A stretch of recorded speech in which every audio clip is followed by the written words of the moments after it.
What was going through your mind this morning when you woke up? I know that you're praising God you're alive, but a lot of people want to know how you're taking this day on this 1-year anniversary. God was protecting me. Maybe because God wanted to see our country do better or do really well, make America great again. But God was protecting me, Brian. I'll tell you, it's the more you think about it, the more you see it. But no, I don't like to think about it much. You know, I have a job to do, so I don't like to think about it much.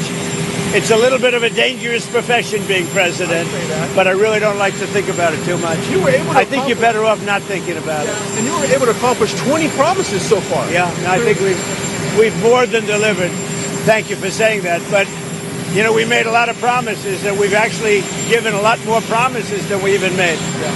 And you add on that a tremendous success with the strike that we had, getting rid of nuclear weapons in Iran. That was a big, big strike. And, you know, when the pilots came to my office, they were there, as you know, with some of the other people having to do with that strike. And they said something very interesting. They said, you know, we've been practicing this for 22 years, but no president had the guts to tell us to do it. But this has been on our minds for many, many years, and we did it. And I would say from 0 to 10, with 10 being the best, that attack was a 15.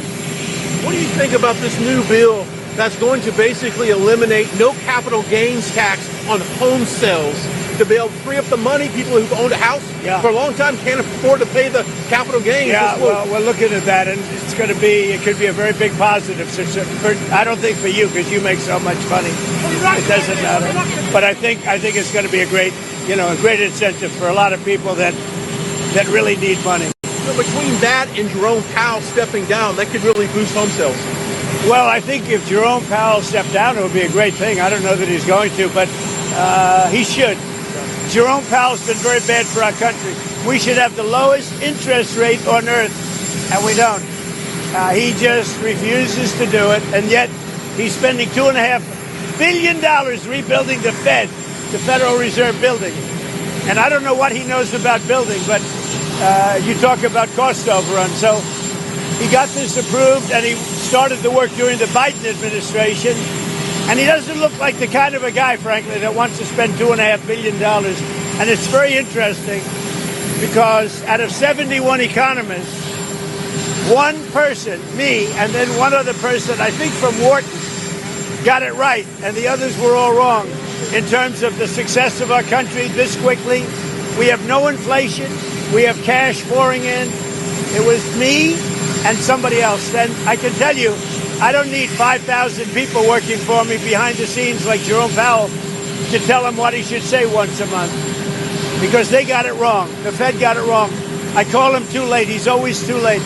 Every point cost us $360 billion. Think of that. And we should be 3 points. That's almost $1 trillion.